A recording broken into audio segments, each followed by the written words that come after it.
नमस्कार विद्यार्थियों। पूर्व की कक्षाओं में हम केशव दास के बारे में चर्चा कर चुके हैं। अब मैं आपके समक्ष बिहारी की रचना के बारे में चर्चा करूंगी। इससे पूर्व हमने बिहारी लाल का परिचय पढ़ा है। बिहारी की एकमात्र कृति बिहारी सतसई, जिसमें बिहारी का काव्य पांडित्य प्रदर्शित होता है। बिहारी बहुज्ञ थे, किंतु रीति काल का समय ऐसा था जिसमें कवियों को राजाओं के दरबार में कविता करनी होती थी। दरबारी कवि कहलाते थे वो। तो उनका जो काव्य होता था वह राजाओं की पसंद पर आधारित होता था। अतः बिहारी भी राजा जय सिंह के दरबार में कविता किया करते थे। राज्याश्रयी कवि थे।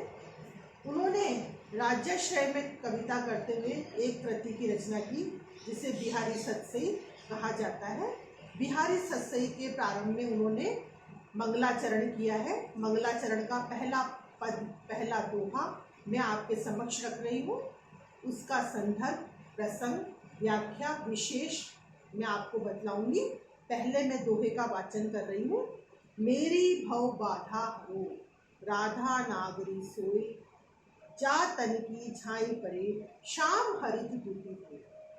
बिहारी सतसई का प्रारंभ करते हुए भारतीय परंपरा के अनुसार, भारतीय काव्य परंपरा के अनुसार मंगलाचरण करते हैं, स्तुति करते हैं, ईश्वर वंदना करते हैं। ईश्वर वंदना करते हुए कहते हैं, मेरी भव बाधा हो, मेरे सांसारिक कष्टों को हर लो। हे राधिका, हे राधा रानी, हे राधे, मेरी भव बाधा, मेरे सांसारिक कष्टों, भव संसार, बाधा, कष्ट हरो, हरण कर लो। राधा नागरी सोई, नागरी चतुर राधिका, हे चतुर राधिका, आप मेरे सांसारिक कष्टों का हरण कर दो। कौन सी राधिका? जा तन की झाई परे, जिसके शरीर की आभा पड़ने से, झलक पड़ने से शाम हरित दूती हुई। शाम का जो कृष्ण का वर्ण है वह हरे रंग का हो जाता है। शाम प्रसन्न हो जाते हैं जिसकी झलक पाने से कृष्ण प्रसन्न हो जाते हैं। ऐसी मनोहर, मनोरम, चतुर राधिका मेरे सांसारिक कष्टों को हर दो। इस दोहे के दो अर्थ हैं। पहले अर्थ में हमें चित्रकला का ज्ञान, जो बिहारी का चित्रकला का ज्ञान है वो प्रदर्शित होता है कि बिहारी बहुज्ञ थे, विभिन्न कलाओं को जानते थे। चित्रकला का ज्ञान भी उन्हें था कि काला रंग और पीला रंग मिलकर हरा रंग बनता है। काला रंग और पीला रंग मिलकर हरा रंग बनता है। काले रंग के श्याम वर्ण के कृष्ण है और राधिका का जो रंग है वो पीली आभा लिए हुए है। तो राधिका के पीले आभा पड़ने से शाम का जो काला रंग है वो हरे रंग में परिवर्तित हो जाता है। इस दोहे से यह निष्कर्ष निकलता है, मेरी भव बाधा हो, मेरी कष्टों को, मेरी सांसारिक बाधाओं को दूर करो। राधा नागरी सोए, वही राधिका, चतुर राधिका, जा तन की झाई पड़े, जिसपे तन की, अपने शरीर की झाई पड़ने से शाम हरित, शाम हरे रंग में बदल जाते हैं। द्युति होई, उनका जो शाम वर्ण है हरे रंग में परिवर्तित हो जाता है। अतः यहाँ इस पद में दो अर्थ निकल रहे हैं। पहले में चित्रकला का ज्ञान प्रदर्शित हो रहा है कि राधिका के पीले रंग की आभा गिरने से शाम का जो रंग है वो हरे रंग में परिवर्तित हो जाता है। दूसरा अर्थ है कि शाम का जो रंग है वह राधिका की झाई पड़ने से प्रसन्नता में प्रतीक बदल जाता है। कृष्ण प्रसन्न हो जाते हैं, ऐसी राधिका मेरे सांसारिक कष्टों को दूर करे। अतः यहाँ पर बिहारी का पांडित्य प्रदर्शन प्रस्तुत हुआ है और इस पद का मैं आपको विशेष बता रही हूँ कि इस पद की क्या विशेषताएं हैं। बिहारी का ये दोहा मंगलाचरण से संबंधित है, जिसमें कवि ने सांसारिक कष्टों से निवारण हेतु राधिका का मंगलाचरण किया है, राधिका की स्तुति की है।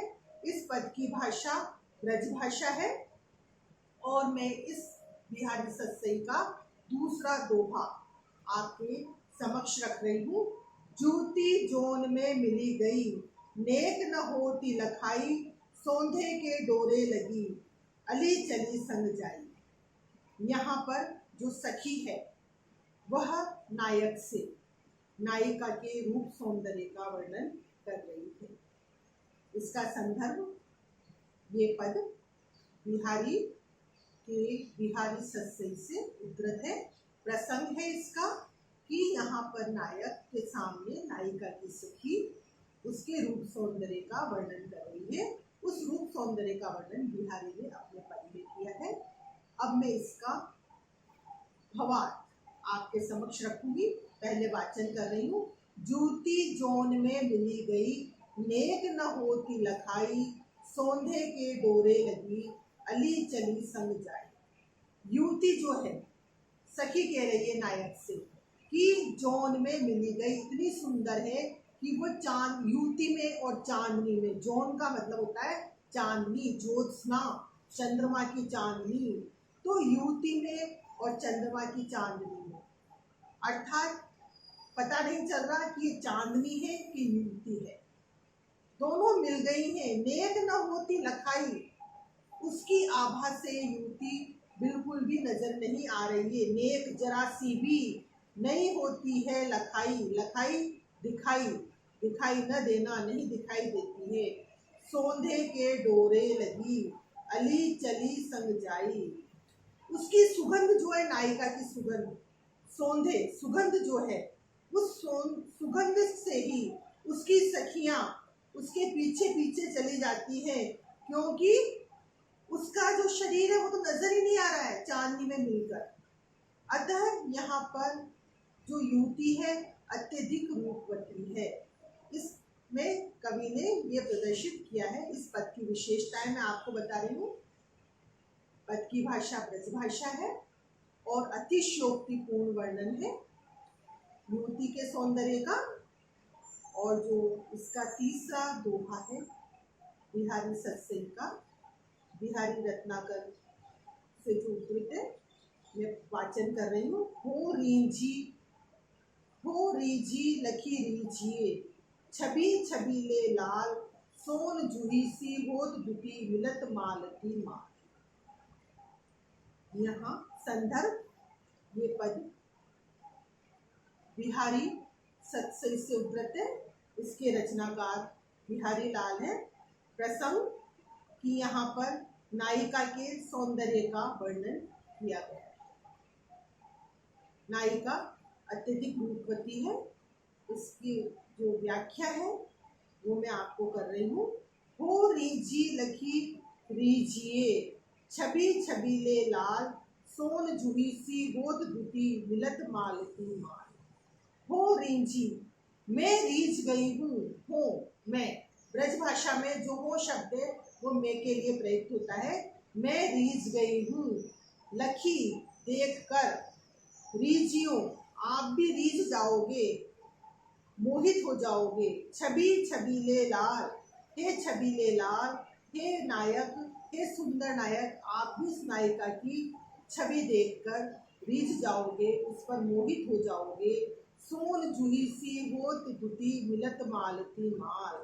दुती जो उसकी आभा है, जो उसकी चमक है, वह उसने जो मालती माल, गले में मालती की माला धारण कर रखी है, वो सोन जूही सी प्रतीत हो गई है। अर्थात उसके शरीर की जो चमक है ऐसी है जिससे मालती की माला भी सोन जूही सी प्रतीत हो रही है। अब इस दोहे की विशेषताएं मैं आपके समक्ष रखूंगी। पहला, बड़ा अतिशयोक्तिपूर्ण वर्णन है इसमें नायिका के रूप सौंदर्य का। दूसरा, इस पद की भाषा ब्रज है। इससे आगे का पद का मैं वाचन कर रही हूँ।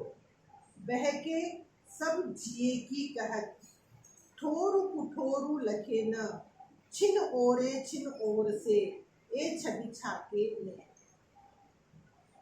संदर्भ बिहारी सतसई से उद्धृत है ये दोहा। इसके रचयिता बिहारी लाल है।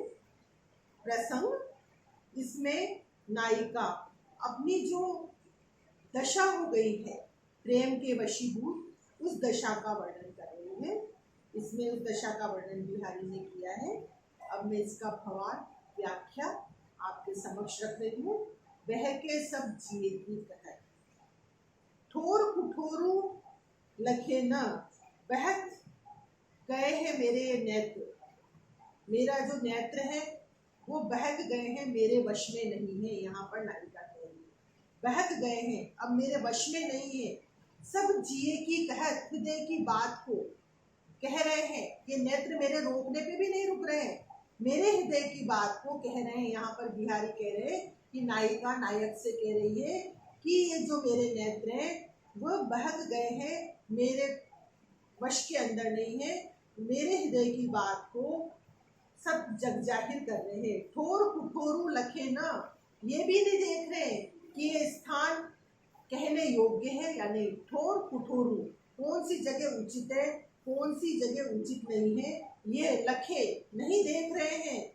छिन ओर से ए छवि छाके नैन, ये छवि छाके नैन, इन नेत्रों ने जिसने आपकी छवि का, नायक की छवि का छक कर पान कर लिया है, ऐसे छवि छाके नयन छिन ओर से क्षण क्षण में अपनी दशा बदल रहे हैं। एक पल में कुछ हो जाते हैं, एक पल में कुछ हो जाते हैं। इन नयनों की दशा बड़ी परिवर्तित सी नजर आ रही है।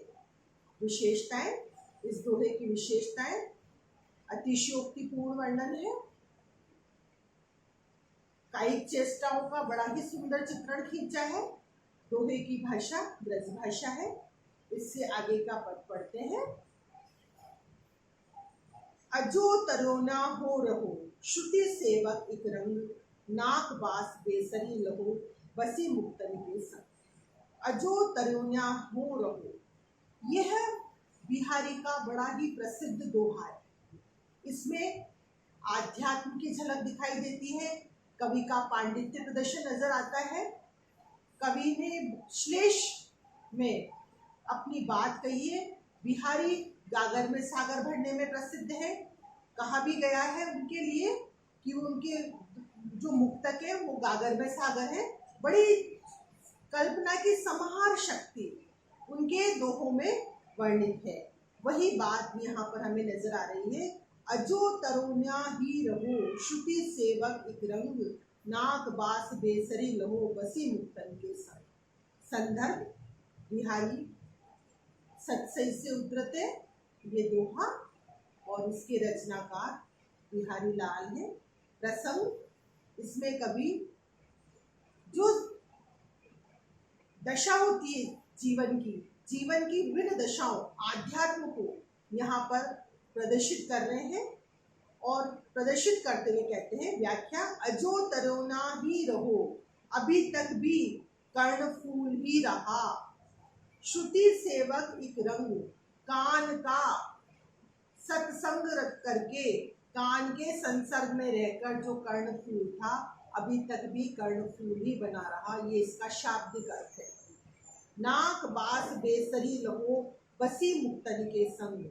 किंतु जो नाक बास बेसरी, बेसरी जो है मुक्ताओं का सानिध्य पाकर नाक का आभूषण बन गई, मुक्ताओं का सानिध्य पाकर नाक का आभूषण बन गई। अजो तरोन्या ही रहो, अभी तक कर्णफूल ही बना रहा, कर्णफूल कानों का सत्संग करके। और जो बेसर है वह मुक्ताओं के साथ रहकर नाक का स्थान धारण कर लिया। अब इसमें आध्यात्मिकता भी है।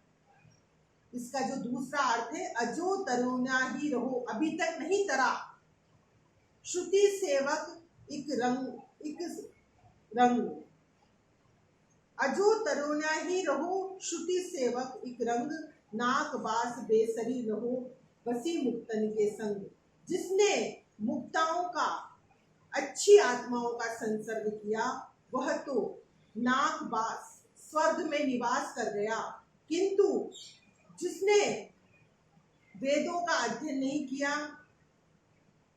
वेदों के संसर्ग में नहीं रहा, वह अभी तक तरा नहीं, इस संसार में ही पड़ा रहा। वह मुक्ताओं को प्राप्त नहीं कर सका, स्वर्ग का वास प्राप्त नहीं कर सका। यहाँ पर कवि कहना चाहते हैं सत्संगति की जो महिमा है वो कवि ने यहाँ पर उजागर की है कि सत्संगति का फल मनुष्य को मिलता है। अच्छी संगत से मनुष्य उत्थान को प्राप्त करता है और निम्न संगति से पतन को प्राप्त करता है। इस पद की विशेषताएं, इस पद में पद की भाषा ब्रज भाषा है और कवि का इस पद में पांडित्य प्रदर्शन हमें नजर आया है।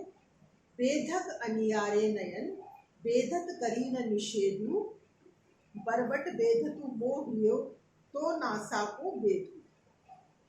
अगला जो पद है मैं बिहारी का, उसका मैंने वाचन किया है, संदर्भ बता रही हूँ। बिहारी रत्नाकर से ये उद्धृत पद और बिहारी इसके कवि है। प्रसंग, यहाँ पर जो नायिका के बड़े नुकीले नेत्र हैं, बड़े ही सुंदर नेत्र हैं, उनका वर्णन किया गया है। इस पद में बिहारी सुंदर नेत्रों का, नायिका के सुंदर नेत्रों का वर्णन करते हुए कहते हैं। व्याख्या, बेधक अनियारे नयन, अनियारे बड़े ही नुकीले हैं तुम्हारे नेत्र, बहुत ही अनियारे नुकीले नयन नेत्र, बेधक बेधने वाले हैं, मेरे को बेध रहे हैं। हे नायिका तुम्हारे नेत्र मेरे को बेध रहे हैं। करी बेधत करी नु निषेधु, ये जो नेत्र मुझे बेध रहे हैं ना, इनका निषेध मत करो, इन्हें रोको मत, बेधने दो, इनका निषेध मत करो, इन्हें मना मत करो। बरबटु बेधतु मोहिए, क्योंकि जो बरबट बलपूर्वक बेध रहे हैं मेरे हृदय को, नासा को बेधू, जो नासिका का छिद्र है वह तो नुकीला भी नहीं है, किंतु वो छिद्र भी मेरे हृदय को बरबसी बेध रहा है। इसलिए तुम्हारे नेत्र अगर मेरे हृदय को बेधते हैं तो बेधने दो। यहाँ पर बिहारी कह रहे हैं। और इस पद की विशेषताएं मैं आपको बता रही हूँ। पद की भाषा ब्रज भाषा है, नायिका के रूप सौंदर्य का वर्णन हुआ है। अब अगला दोहा, जो बिहारी का बड़ा प्रसिद्ध दोहा है, वो मैं पढ़ रही हूँ आपके सामने। उसके पूर्व कहना चाह रही हूँ कि बिहारी के लिए कहा गया है, सतसैया के दोहरे जो नावक के तीर, देखन में छोटन लगे घाव करे गंभीर। बड़े ही छोटे दोहे हैं बिहारी के, किंतु उनकी जो मारक क्षमता है बड़ी तीव्र है।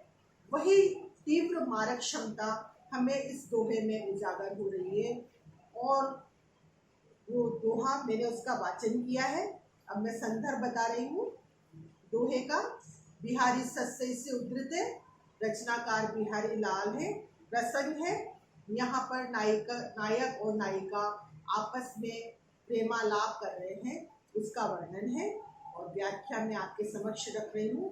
कहत नटत रीझत खिंचत, कहत नायक कह रहा है, अपनी बात को नायिका से कह रहा है, तो नायिका मना कर देती है, नट जाती है, मना कर देती है। रीझत, नायक उसके मना करने के अंदाज पर रीझ जाता है, तो नायिका खींच प्रदर्शित करती है, खिंच जाती है, खींच प्रकट करती है।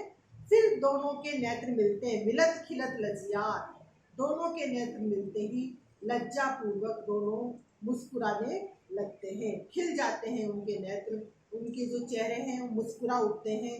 भरे भुवन में करत हैं नैनन ही सोबार। इस तरह नायक और नायिका दोनों ही भरे हुए भवन में, जहाँ पर इतना बड़ा जन समूह उपस्थित है, उस जन समूह में बैठकर नेत्रों के माध्यम से ही अपने मन की बात को कह रहे हैं। ये इस दोहे में प्रदर्शित हुआ है। इस दोहे की विशेषताएं मैं आपके समक्ष रख रही हूँ। दोहे की भाषा ब्रज भाषा है और बिहारी ने यहाँ पर अपना पांडित्य प्रदर्शित किया है और कल्पना की समाहार शक्ति इस दोहे में प्रदर्शित हुई है। दोहे की भाषा ब्रज भाषा है। धन्यवाद।